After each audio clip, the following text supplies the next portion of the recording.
Coma King, brothers need to be emotionally fit. And this is a challenge for a lot of reasons for brothers. The first and foremost challenge is that, we're strong. We're the strongest men on the planet. And so we're oftentimes rebellious. We're in such a state of war that we can't discern often when someone is giving us good information. We're often perceiving that as someone trying to tell us what to do because so many people have something to say about us, and so many people attempt to direct our thought, speech, and action in ways that are counterproductive to our success. So we've internalized that, and it's almost epigenetic that the black man doesn't want to listen to anyone. And this is hurting us because many of us can't get through to us, right? And so that's a problem. But we need to be emotionally fit. And the other thing is that the message that we are getting about our emotional well being is that emotions make us weak, emotions make us soft, emotions make us ineffective. And this is just simply not true. Balanced emotions with rationale and logic is what make us divine, is what make us successful, is what make us the God incarnate, right? Having that balance. But we must be emotionally fit in our life and in our love relationships if we're going to be successful in life and in relationships, because everything that is worth experiencing can only be experienced through a logical, rational, emotional, dynamic experience, right? So logic and emotion are two sides of a coin because everything we think produces a feeling, and every feeling we have came from a thought. So they are inextricably tied. They're not to be separated from one another. They're to be balanced. So we have so many men saying, I don't deal with emotions, or telling their women to take emotions out of it, or castigating them and saying, hey, you are too emotional, right? But there's really no such thing. Too emotional compared to what? A logical presentation that attempts to remove all emotion? Well, nobody wants to have an emotionless life. Everything that we value, we want to experience it with a certain level of passion and a myriad of emotions that let us know we're alive, and that produce the gratitude and the grateful expression of the experience that we're having, right? So in our program, A Coma King, we deal with social responsibility and emotional fitness. And emotional fitness comes first. And for brothers, we just got to get to this place, man. We have to grow up and become more emotionally fit if we intend to be successful in our relationships. So in A Coma King, there's 7 pillars of emotional fitness. Pillar 1 is emotional intelligence. You hear this term the most out there in the public space, and this is about having the logical, rational, linear, and abstract thought about emotions. What do we think about emotions, including what are our deep beliefs? We deal with that. Pillar 2 is emotional literacy. This is the ability to read the emotional landscape. This comes especially with ourselves and our women and other people, but it also comes with places and things. Anything that has living matter is vibratory consciousness. And if we have an emotional literacy, we can read that environment. We can read that place. You ever come into a room, you know what I'm talking about, or you come onto a block, or you come into an environment and you're able to perceive what's going on here, even when you don't see people around. Well, we can heighten that skill, and emotional literacy helps us do that. Next, we got to have number 3, emotional vocabulary. This is very, very, very important, bro, for our intimate relationships, because I work with a lot of men and women. Nawash and I have worked with about 30,000 black people from about 16 countries in our counseling consulting firm. And a lot of what we hear from the women is that he doesn't communicate. Well, of course he communicates, but what she actually means is there's no dynamism in his communication. It's no emotional depth. It's just linear talk, going from A to B without the emotional glue that creates connection and creates a deep respect from the woman. A lot of men talk about not having respect. Well, you can't talk from the Cat in the Hat lexicon, like sad, mad, glad. There's over 3,000 emotional words that we could use just in the English language alone, not to mention any others. And you got to have some emotional depth, because when you use words that describe accurately emotions that you're experiencing, you can make a connection. And I'm going to tell you, I've been doing an exercise for about 25 years now with brothers, and I've incorporated it into a Coma King many, many years ago, but I was doing it before that. And I was bringing men together, and I would give them 4 or 5 minutes on the time clock, and I would ask them to come up with an emotion for every letter of the alphabet without looking up any words. And this had to be an emotion that you have felt. So if you say it, you got to be ready to expound on your experiences with it. And do you know, in 25 years, with all kinds of groups of men, professionals, doctors, lawyers, business people, brothers in prisons, brothers on the streets, artists, all kind of people, I have never in 25 years had a group of men be able to do this exercise. Now, in contrast, women can do it, and they always have time to spare. So this shows that we are lacking in our emotional vocabulary.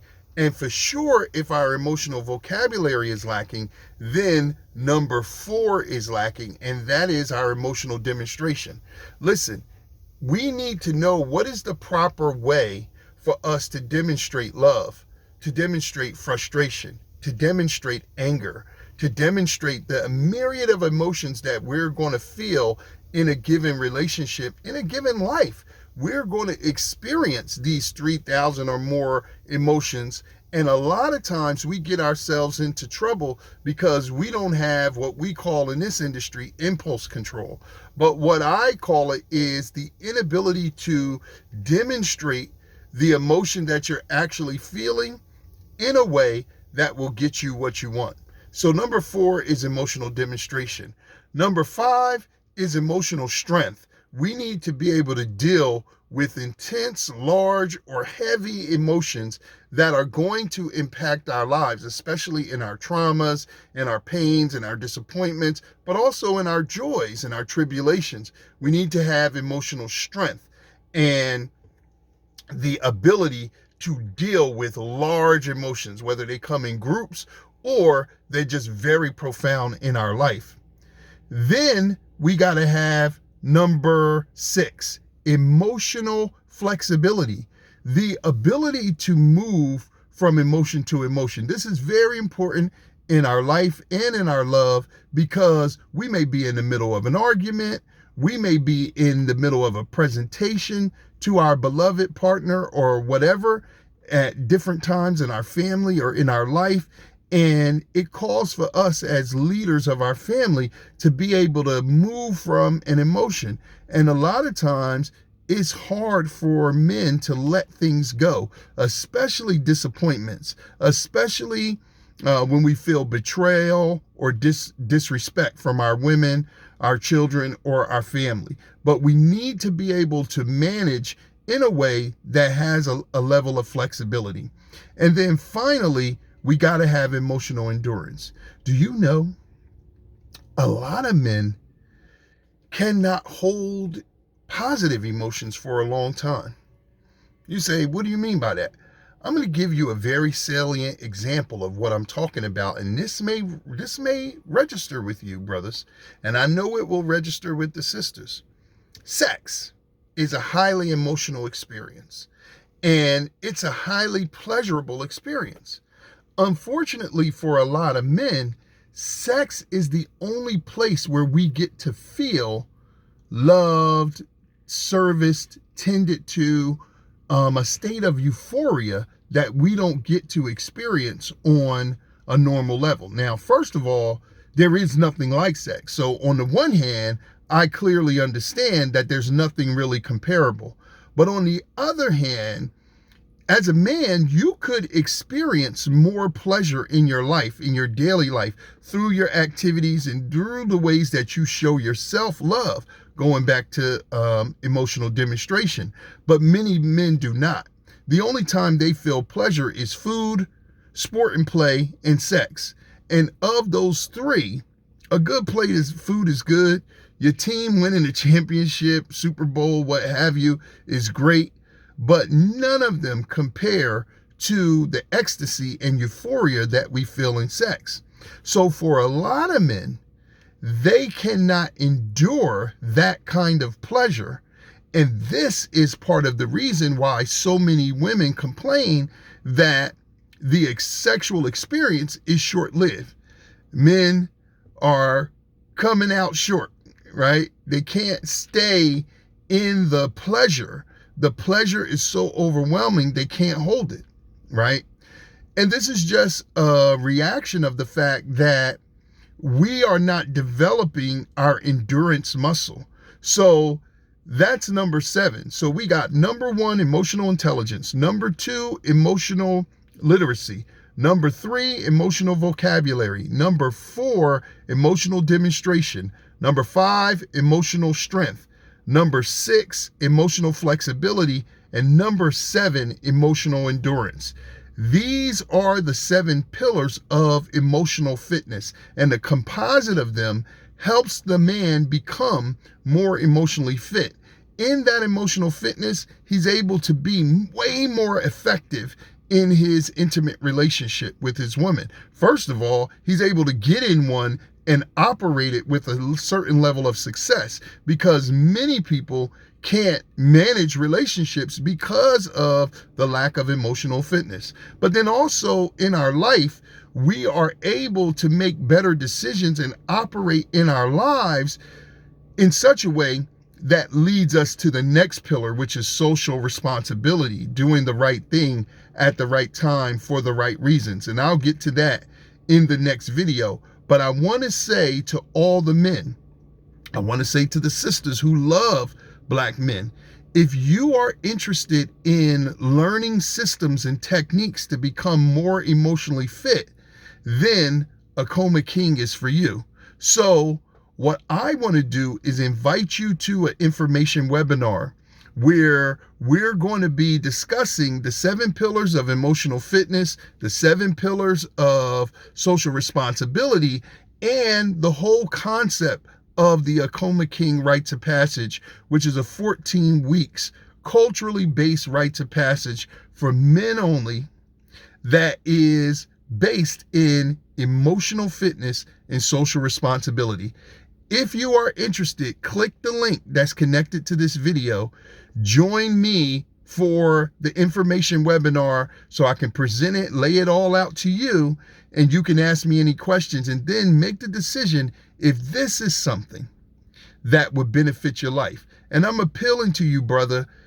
We have to move from the place where we are so rebellious, stiff-necked, and unwilling to grow, because change is constant, and in the spiritual world, change is growth. But a lot of brothers are resistant to change, or worse, they don't have the discernment to understand when someone who has expertise, who has skill, can add to their overall development and well-being and create a greater success in their life, especially in their intimate love life. Well, I'm that brother, and that's part of my contribution to the collective whole. And so if you are interested, click the link. I'm looking forward to talking to you face-to-face, live and in person, so that you can learn all about Akoma King. And until I see you then, As always, I'm greeting you in peace and saying, Nia Akoma.